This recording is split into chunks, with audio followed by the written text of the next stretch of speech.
Welcome to the channel. Today we are going to show you how to enable dark mode on the VK app. If you spend a lot of time on VK, switching to dark mode can help reduce eye strain and make your app look sleek. First, open the VK app on your phone.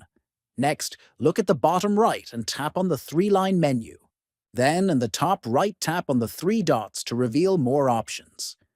From the menu that appears, select Settings. Once you are in the Settings section, select Account.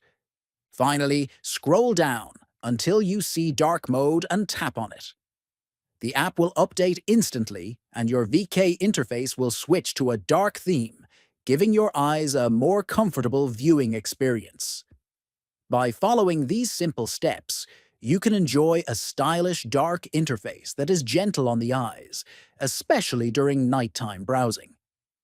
If you found this video helpful, make sure to subscribe to the channel, like this video, and share it with your friends.